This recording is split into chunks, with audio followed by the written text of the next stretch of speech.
Good afternoon to all of you. Today my topic is principles of hemodynamics. The word hemodynamics is comprises of two words, that is hemo and dynamics. So hemodynamics means the blood circulation in the human body, and this explain the physical law that govern the flow of blood in the blood vessel. So dynamics means the dynamics of blood flow through cardiovascular system. So this is very important chapter for the blood flow, how the blood flow through the cardiovascular systems, and this explain the physical laws. There are some physical law which governs the flow of blood in the blood vessel. Okay, so now come to the introduction of hemodynamics. Hemodynamics is the interaction of various physical principles that govern the circulation of blood. Cardiovascular system is a complex system of heart and blood vessel. As you all know, the heart is the mechanical pump which continuously pumps blood into circulation that creates the pressure, that is force needed for forward movement of blood in the blood vessel. And then the blood vessels transport blood between the heart and the tissue. So it is a complex system of, in our body the cardiovascular system is a complex system of heart and blood vessels, and the blood that flows through the cardiovascular systems, which are by some physical laws that governs the flow of blood in the blood vessel. So the pressure that is needed for the forward movement of the blood in blood vessels is important, and the blood vessel transport blood between the heart and tissue. So the blood vessel in different part of the circulatory system have different dimension, thickness and elasticity that greatly influences the flow of blood. So the blood flow is also influenced by composition and rheological properties of blood. Thus the blood circulation is influenced by many physio and chemical factors. It is mainly depend upon the two factors. First one is property of blood vessel and second is the diameter of blood vessel. The blood vessels are always under the influence of various neural and humoral factors, and the blood diameter is the outcome of the integrated effect of these two factors on the blood vessels.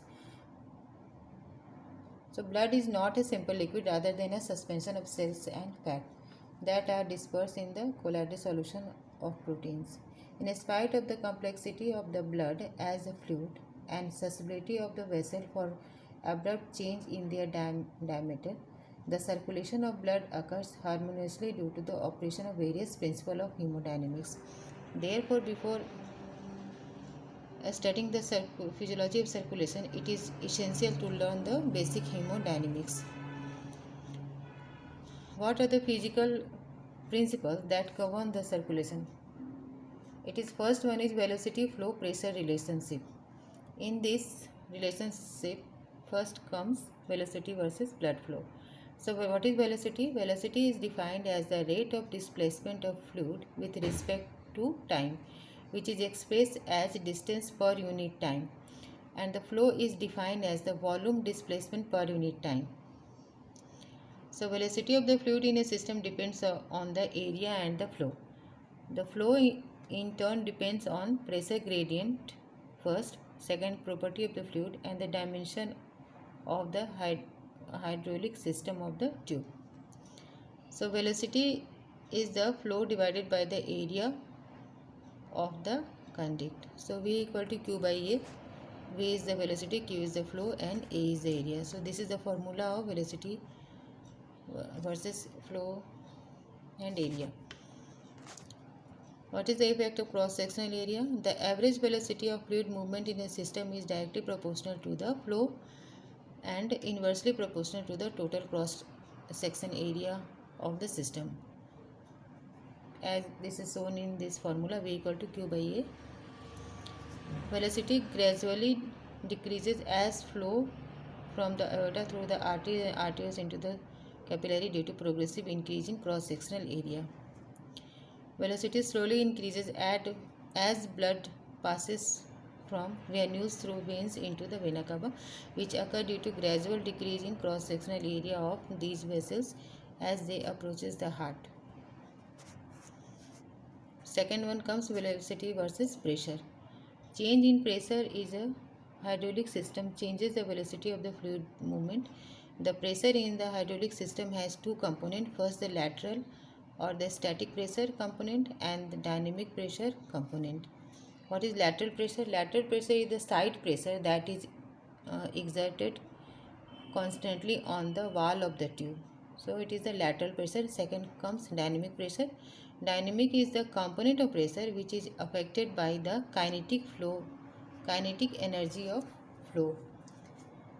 Here is the principle known as Bernoulli's principle. This principle states that the total pressure, that is the static plus the dynamic pressure, is a closed system remains always constant. So when there is change in dynamic pressure component that occur frequently in a hydraulic system changes the lateral pressure.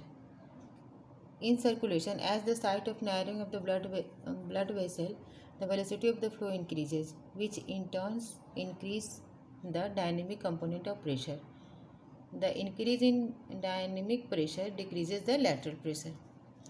So the lateral pressure in the blood vessel determines the degree of perfusion of the tissue as it decided the amount of blood that enter into the branches from the main vessel. So thus at the site of constriction the pressure of the perfusion of tissue decreases. Therefore in MI that is myocardial infarction is common in aortic stenosis.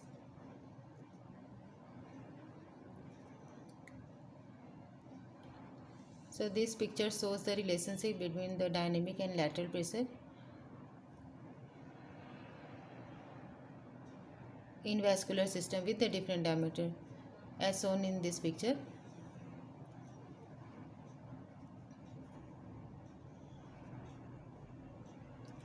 What happens in acute MI? Acute MI is the common in aortic stenosis. In aortic stenosis, the narrowed aortic valve increases the velocity of aortic flow and this increases the dynamic pressure and decrease in the lateral pressure. Coronary artery that originate almost at 90-degree angle from the root of the aorta receives less blood as reduced lateral pressure retards perfusion and this induces the myocardial ischemia. Third comes flow pressure and resistance.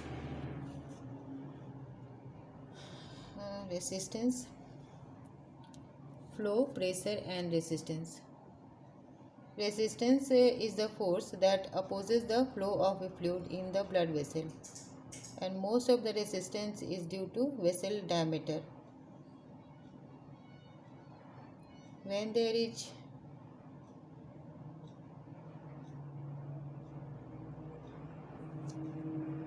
increased pressure increases the flow and decreased pressure decreases the flow.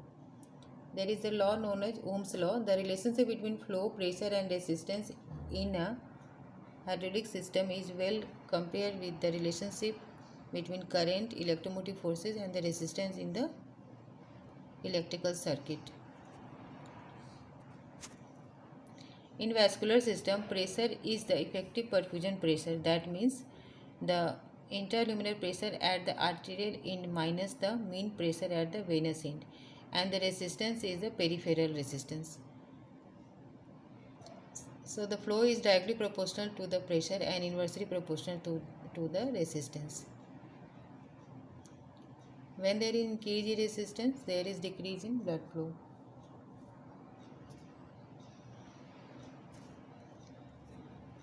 Now come to the types of blood flow. There are mainly two types of blood flow.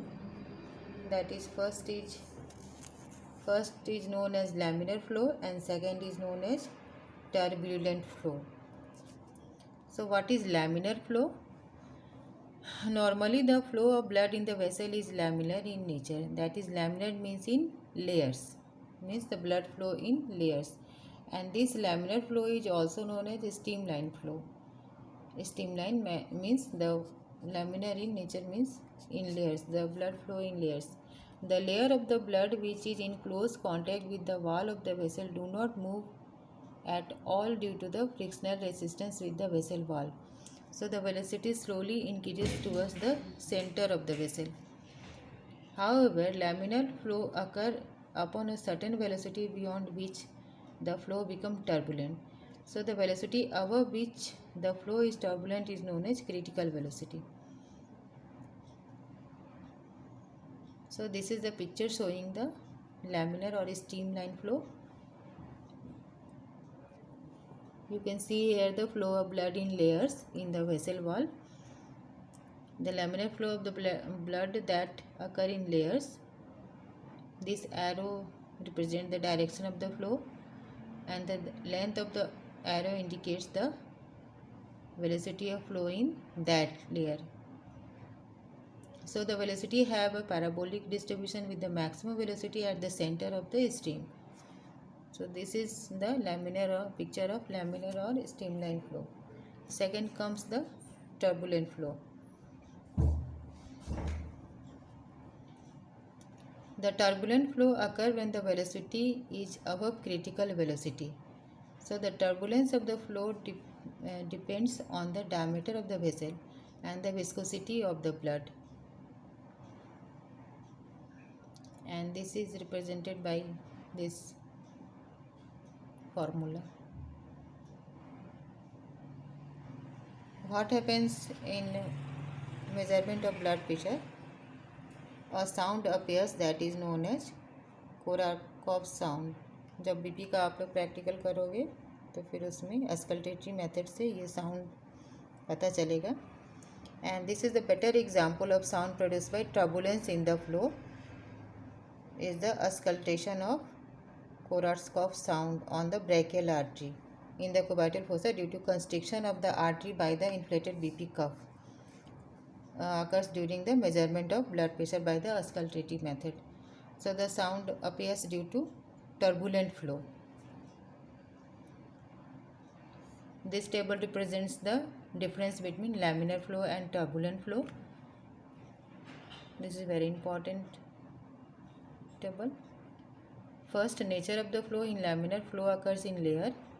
In turbulence, no layer. Velocity of the flow below the critical velocity in laminar flow and above the critical velocity in turbulent flow. Streamline flow is soundless and turbulent flow associated with sound. Reynolds number in laminar flow is below 2000 and in turbulent flow it is above 3000.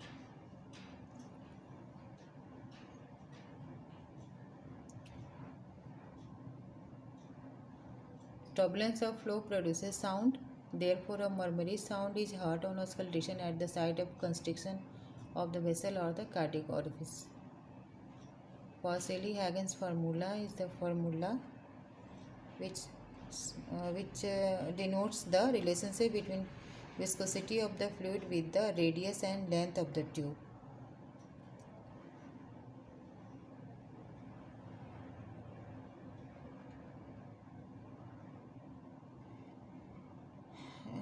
This formula shows the vessel diameter is most important factor determining the blood flow and pressure. So what is the effect of vessel diameter? The flow becomes double in a vessel by just increasing the radius to about 20%. The flow affects pressure. Thus the change in diameter changes the flow and pressure.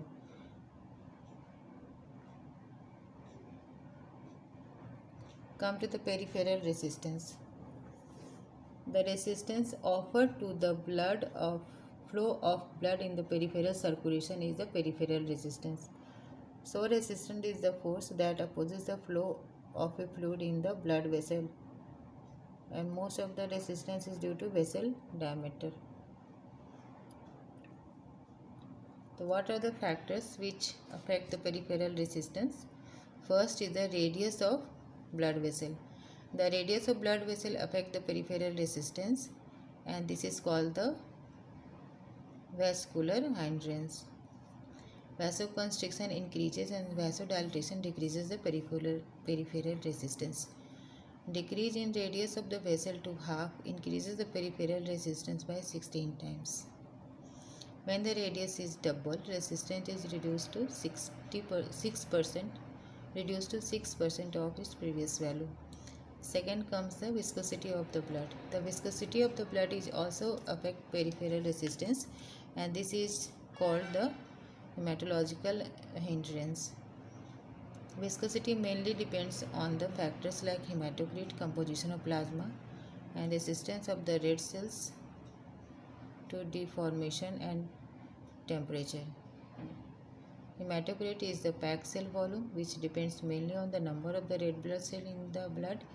Increase in hematocrit increases the viscosity of the blood.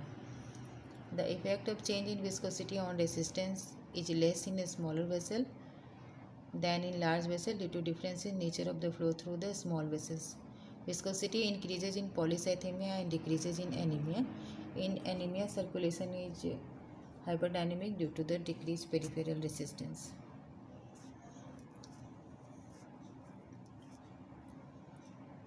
Composition of plasma. In plasma, it is mainly the concentration of plasma protein that affect the viscosity. Viscosity increases in condition in which the concentration of plasma protein is more, like multiple myeloma, and decreases in hypoproteinemia.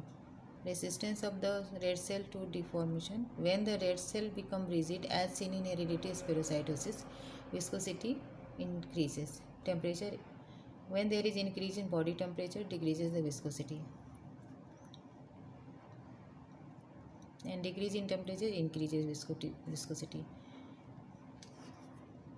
What is plasma skimming? In blood vessel, the cell mostly accumulate in the center. Therefore, the portion of the blood which is available at the periphery of the blood vessel has low in cell count. So, when blood entering into a smaller branches arising from a large vessel mainly comes from peripheral part of the column of the blood. Thus, the smaller branches receives blood containing less number of red cells, and this phenomena is called the plasma skimming. This phenomena explain why the hematocrit of the capillary blood is about 25% less than that of whole blood hematocrit, because the peripheral part of the column of the blood has got less hematocrit value. This picture shows the plasma skimming. Here you can see easily the small branches that arises from the bigger branches have less number of cells, and this is known as plasma skimming. Come to the critical closing pressure. What is critical closing pressure? Flow ceases when the pressure is reduced beyond a point, but the pressure is not zero. The pressure at which the flow stops is known as critical closing pressure.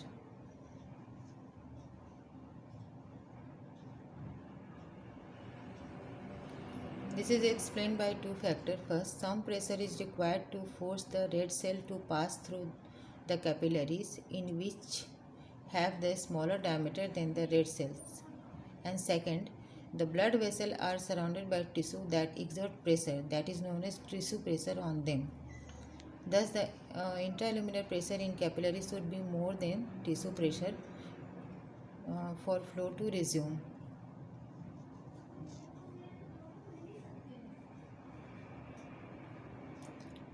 Now come to the laws of Laplace, and this law explains the relationship between distending pressure P and the tension in the wall of the structure and its radius. In the cylindrical structures such as thin walled blood vessel, the curvature occurs only in one dimension and the other radius is infinite. So, in a smaller diameter blood vessel, less wall tension is required to balance the distending pressure, and this protects the small pressure from rupture. Capillary are less prone to rupture because the smaller the radius of the blood vessel, lesser the tension in the wall needed to balance the distending pressure. Therefore, though the capillary are thin, they are less prone to rupture. What are the application of this Laplace law? In hollow viscous, the wall tension depends upon the distending pressure and its radius. That means the wall tension increases when the organ gets filled or the cavity size increases. Also, the wall tension decreases when the wall thickness is more, and wall tension increases when the wall thickness decreases. So, in ventricular hypertrophy, as the wall is thick, wall tension is less. In other hands, in a dilated heart, as seen in the heart failure, more energy requires to pump the blood as the wall tension is more. Therefore, dilated or the distended heart pumps less blood efficiently. So this is the picture showing the Laplace law, that is a relationship between intramural extended pressure P and the tension developed at the wall of the hollow structures.